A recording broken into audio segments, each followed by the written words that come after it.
Assalamualaikum warahmatullahi wabarakatuh. Perkenalkan, kami dari kelompok 4 kelas 2B yang beranggotakan saya sendiri, Kathleen Berliana Salsabila, kemudian ada Khairun Nisa, Muhammad Mi'raj Osama, Oktaviana Awalia Putri, dan Putri Ainun Balkis.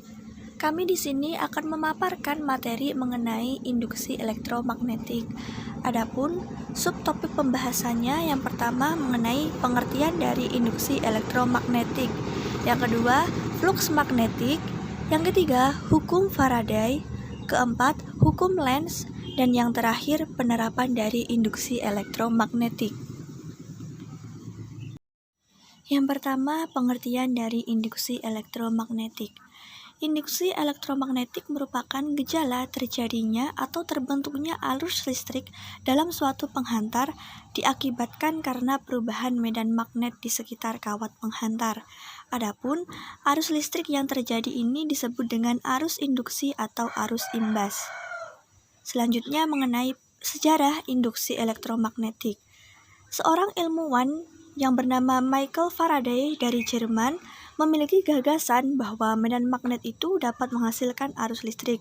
Kemudian, pada tahun 1821, Michael Faraday membuktikan bahwa perubahan medan magnet dapat menimbulkan arus listrik. Michael Faraday mengambil sebuah magnet dan sebuah kumparan yang terhubung ke galvanometer. Nah, ketika magnet itu digerakkan masuk ke dalam kumparan, jarum pada galvanometer bergerak ke arah kanan.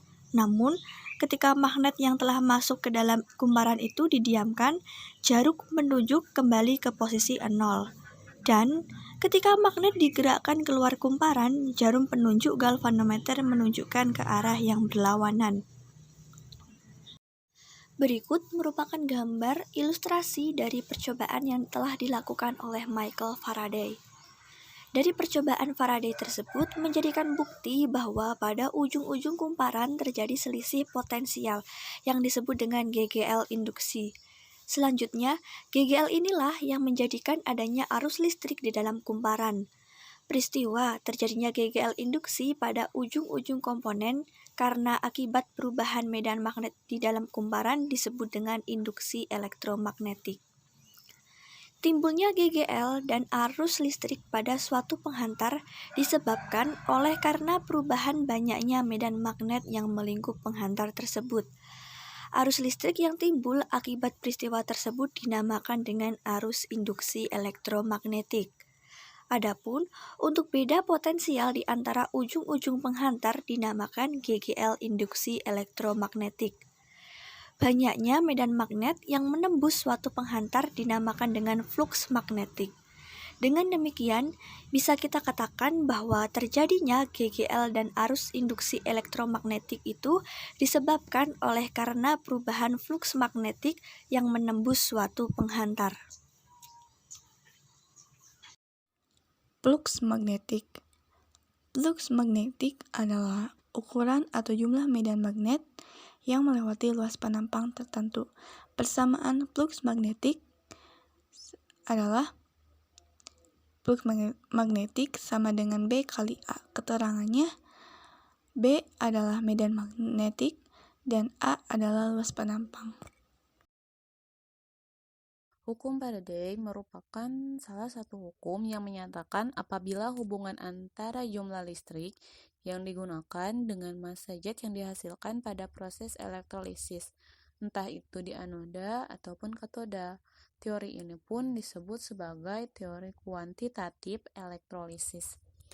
Hukum Faraday ini diperkenalkan oleh salah seorang ilmuwan yaitu Michael Faraday asal Inggris pada tahun 1834. Hukum ini menjelaskan bahwa jika jumlah flux magnet yang memasuki suatu kumparan berubah, maka ujung-ujung kumparan akan timbul gaya gerak listrik atau GGL induksi. Besarnya GGL induksi ini bergantung pada laju perubahan magnet dan banyaknya lilitan kumparan. Selanjutnya ada bunyi hukum Faraday. Yang pertama ada bunyi hukum Faraday 1, yaitu Massa zat yang dihasilkan oleh suatu elektrode selama elektrolisis akan berbanding lurus dengan jumlah muatan listrik yang akan digunakan. Secara matematis, hukum Faraday 1 ditulis dengan persamaan W berbanding lurus Q. Yang kedua, ada jumlah muatan listrik yang digunakan sama dengan hasil kali antara kuat arus listrik dan selang waktu. Dapat ditulis dengan persamaan Q sama dengan I kali T. Selanjutnya, berdasarkan eksperimen, 1 mol elektron sama dengan 1 Faraday yang memiliki muatan listrik sebesar 96.500 coulomb. Hubungan tersebut dapat dirumuskan sebagai berikut. Q sama dengan NE kali F. Yang kedua, ada bunyi hukum Faraday 2, yaitu massa zat yang dihasilkan oleh suatu elektrode selama elektrolisis akan berbanding lurus dengan massa ekivalen zat yang digunakan.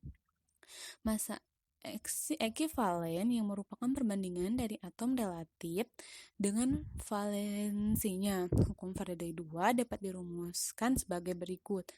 W1 per W2 berbanding E1 per E2. Hukum Lenz. Hukum Lenz adalah hukum elektromagnetik yang dapat digunakan untuk menentukan arah gaya gerak listrik yang dihasilkan oleh induksi elektromagnetik. Hukum Lenz tentang induksi elektromagnetik ini menyatakan bahwa arah arus yang diinduksi dalam sebuah konduktor oleh medan magnet yang berubah atau sesuai dengan hukum Faraday tentang induksi elektromagnetik adalah sedemikian rupa sehingga medan magnet yang diciptakan oleh arus induksi akan bertentangan dengan perubahan medan magnet awal yang menghasilkannya. Berikut bunyi hukum Lenz. Gaya gerak listrik atau GGL induksi selalu membangkitkan arus yang medan magnetnya berlawanan dengan asal perubahan flux. Persamaan hukum Lenz, GGL induksi sama dengan min B kali I kali V. Dengan keterangan E adalah GGL induksi, B medan magnet, I panjang kawat, dan P adalah kecepatan gerak kawat. Berikut gambar hukum Lenz. Dengan memperhatikan gambar tersebut, bahwa ketika arus induksi oleh medan magnet yang dihasilkan arus induksi ini akan menciptakan medan magnetnya sendiri. Menurut hukum Lenz, medan magnet ini akan selalu sedemikian rupa sehingga berlawanan dengan medan magnet yang semula menghasilkannya.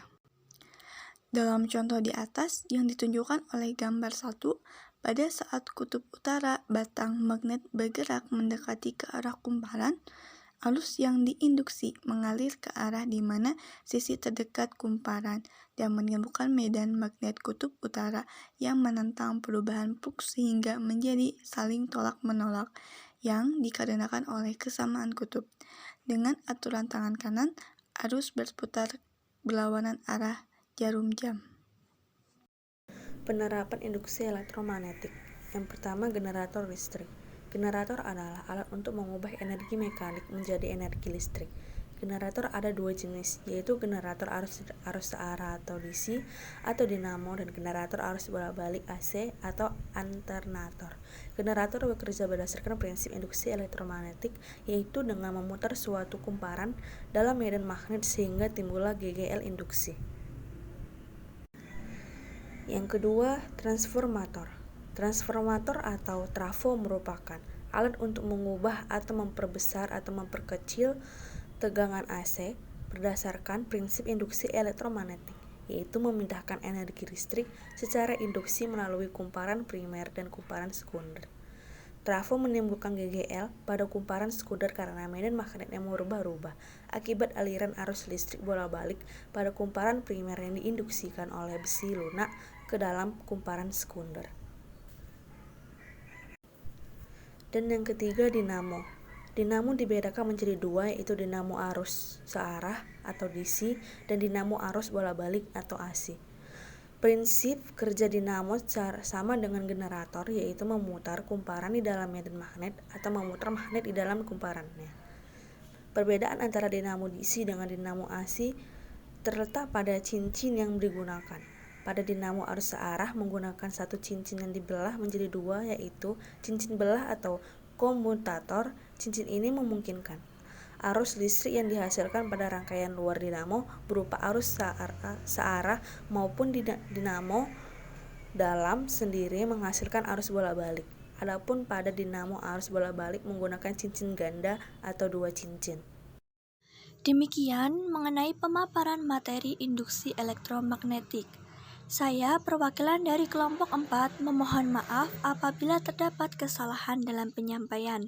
Terima kasih. Wassalamualaikum warahmatullahi wabarakatuh.